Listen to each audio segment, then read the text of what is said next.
जंगलों और किलों की दास्तान तो बहुत सुनी है, लेकिन हवेलियों में भी कुछ ऐसे किस्से होते हैं जो कि बहुत डरावने होते हैं। लेकिन किसी की छोटी सी गलती उसकी मौत का कारण बन जाए, ऐसा कभी नहीं सुना होगा। तो आइए जानते हैं एक हवेली का रहस्य।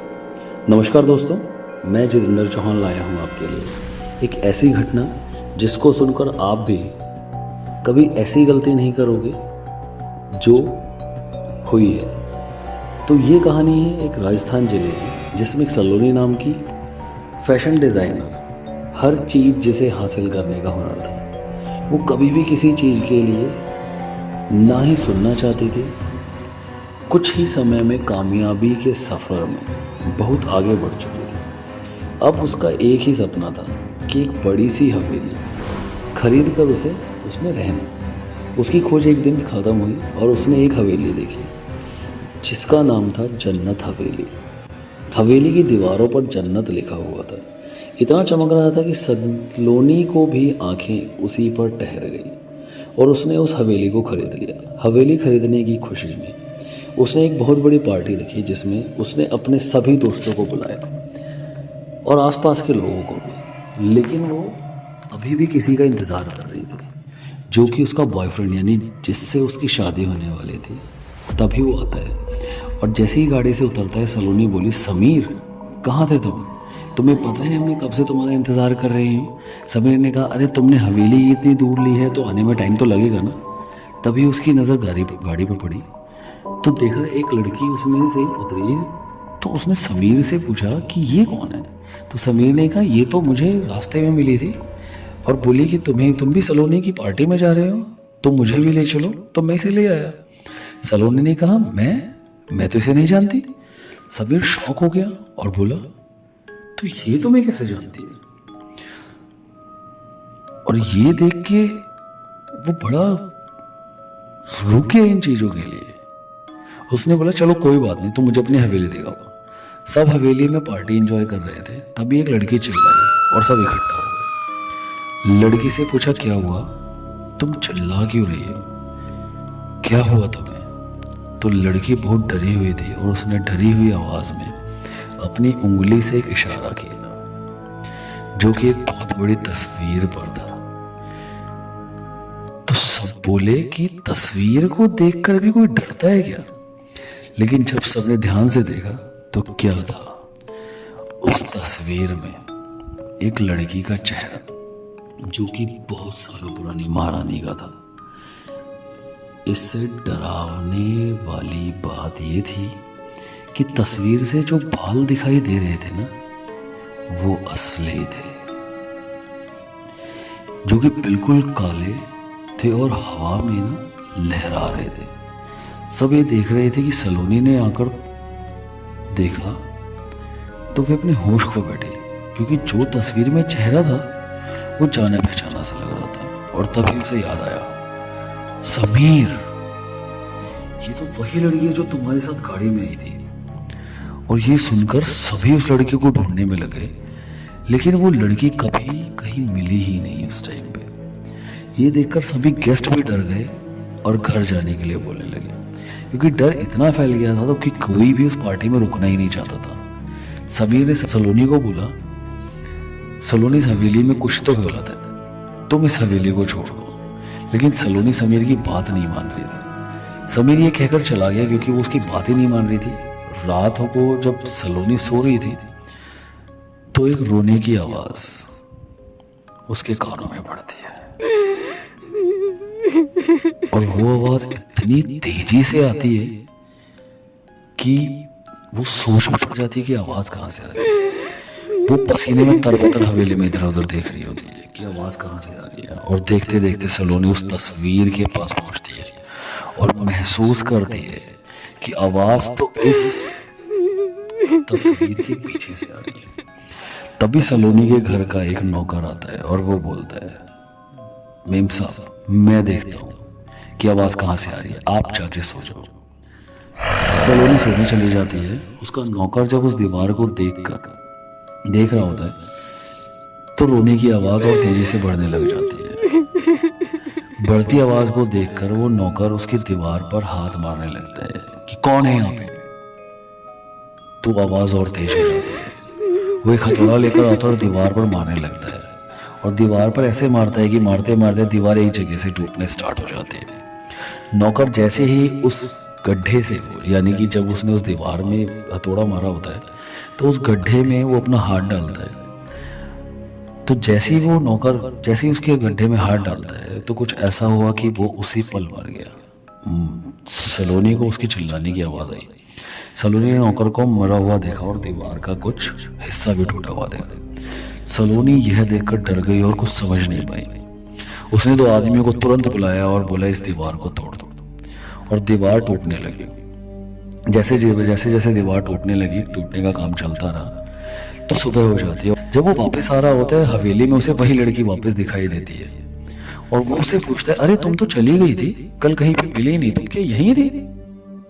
तो वो लड़की बोलती है, हाँ मैं तो यहीं थी। तो उसने बोला कि सलोनी ने तुम्हें देखा नहीं हवेली में? उसने बोला नहीं। तो क्या सलोनी को पता है कि तुम यहाँ पे हो? उसने बोला नहीं, सलोनी को नहीं पता, लेकिन तुम सलोनी को बचा लो, नहीं तो वो नहीं बचेगी। उसको उस दीवार को तोड़ने से रोक लो। सभी ने कहा क्यों, क्या हुआ?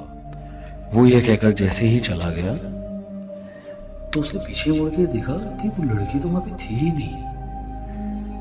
समीर घबराया। समीर भागते हुए सलोनी के पास पहुंचा और बोला कि ये दीवार मत तोड़ो सलोनी, हवेली में कुछ तो है, तुम इस हवेली को छोड़कर चलो मेरे साथ, इस हवेली को बेच दो, ये ठीक नहीं लग रहा मुझे। सलोनी ने समीर की बात ही नहीं मानी और गुस्से से बोला कि नहीं, मैं ऐसा नहीं करूंगी, मैंने इसमें बहुत पैसे लगाए हैं और मैं इसे हवेली को छोड़ के नहीं जा सकती। ये रहस्य तो मैं जान कर रहूंगी कि आखिर इस दीवार के पीछे है क्या। दीवार को तोड़ते तोड़ते दीवार में पीछे एक दरवाजा दिखाई देता है जिस पर ताला लगा होता है।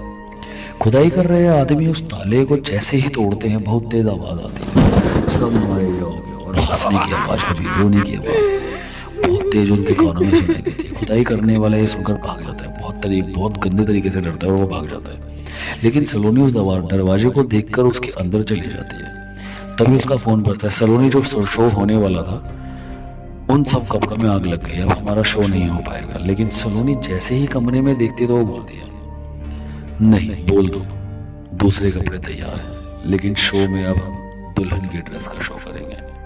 सलोनी सेट पर जाने से पहले सारे आउटफिट तैयार कर देती है और लहंगे सही कर रही होती है कि उसके दोस्त और जो उसकी मॉडल होती है जो उस ड्रेस को पहनने वाले थे, वो कहते हैं कि सलोनी तू इतनी जल्दी इतनी सारी ड्रेस कहाँ से लेके आई? और ये ड्रेस तो काफ़ी पुरानी ड्रेस लगती है और ऐसा लग रहा है कि राजा रानियों की ड्रेस है ये। वो सब जब पूछते हैं तो सलोनी बहुत ज़्यादा ना इरिटेट हो जाती है, भड़क जाती है उनके ऊपर और बोलती है कि इस ड्रेस के कोई हाथ नहीं लगाएगा और मैं कहाँ से लाई हूँ इस चीज़ के लिए, कोई मेरे से पूछेगा नहीं।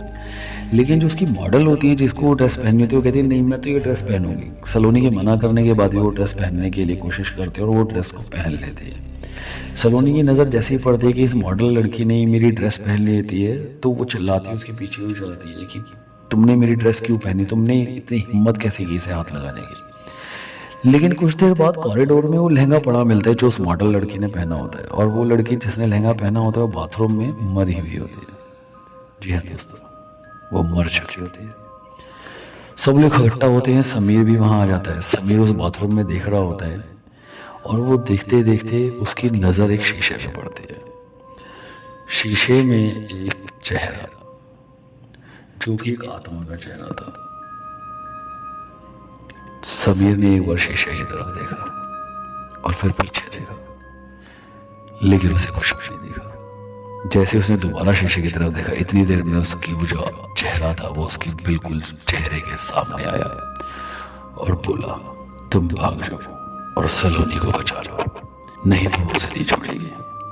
समीर सलोनी से पूछता है कि क्या हो रहा है, ये मुझे कुछ समझ नहीं आ रहा। सलोनी कुछ नहीं बताती, लेकिन जैसे जैसे वो कपड़े और जेवर लड़कियां पहनती हैं सभी की एक धीरे धीरे मौत होने स्टार्ट हो जाती है। सभी इस बात के ऊपर इल्म करते हैं कि जब से ये कपड़े आए हैं तब से ही हमारे साथ कुछ ना कुछ हो रहा है। समीर और उसके दोस्त सारे उससे पूछने लग जाते हैं कि सब कि आप कहाँ से ये कपड़े लेके आए हो, सलोनी बताओ ये कपड़े कहाँ से आए। तो सलोनी सारी सच्चाई बताती है कि दरवाजे के पीछे से ऐसे ऐसे वो कमरा दिखा था और वहाँ पे मेरे को सारा सामान मिला, लेकिन मुझे नहीं पता था कि ऐसा कुछ हो जाएगा।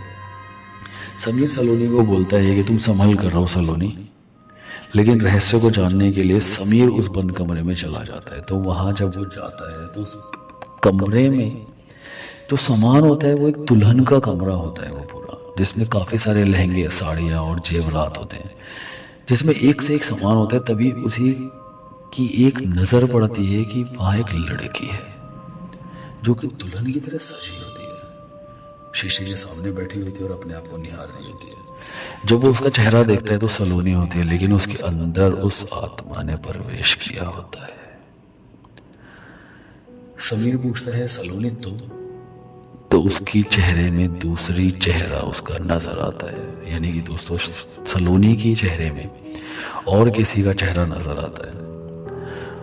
और वो उससे पूछता है कि तुम कौन हो? तो उसने बताया कि मैं इस हवेली में रहती थी, ये हवेली मेरी थी। और वो अपनी सच्चाई बताती है कि मैं किस तरीके से मरी, क्योंकि उसकी जब दिन शादी होने वाली होती है तो उस रात में उसके पति का एक्सीडेंट हो जाता है और वो मर जाता है। तो उसी रात जब उसको पता लगता है कि मेरा पति खत्म हो चुका है तो वो भी हवेली की छत से कूद कर अपनी जान दे देती है। लेकिन समीर बोलता है कि आप इसे छोड़ दो, लेकिन वो बोलते नहीं, मैं सलोनी को नहीं छोड़ूंगी, क्योंकि सलोनी ने मेरे साथ धोखा किया था, तो मैं भी इसे छत से इसको कूद कर मार डालूंगी, क्योंकि इसने मेरी हवेली मुझसे छीन ली। समीर ने कहा सलोनी को छोड़ दो, मैं ये हवेली तुम्हें वापस कर दूंगा, लेकिन वो नहीं मानते। समीर को सलोनी को बचाना होता है तो वह उसके सारे लहंगे, कपड़े, जितना भी उसका सामान होता है सब कुछ इकट्ठा करके लाता है और वो घर के बाहर लाके जला देता है। लेकिन वो आत्मा नहीं मरती। पता है क्यों? क्योंकि जो उसके बाल थे जो तस्वीर में थे वही उसकी जान थी। जब वो नहीं मरता तो समीर उसके बाल को खींच के लाता है और उसे आग में डाल देता है। जैसे ही वो बाल उस आग में डलते हैं तो उसकी आत्मा भी समीर के सामने जल रही होती है और सलोनी पर छत पर खड़ी होती है, लेकिन वो बच नहीं पाती, क्योंकि जो नौकर मरा था वो एकदम सामने आता और बोलता है मालकिन कुछ लाऊं आपके लिए। जैसे ही सलोनी देखती है तो सलोनी छत से गिरकर मर जाती है। तो दोस्तों इस कहानी से हमें ये पता चलता है कि धोखे से ली चीज कभी आपके लिए अच्छी नहीं होती।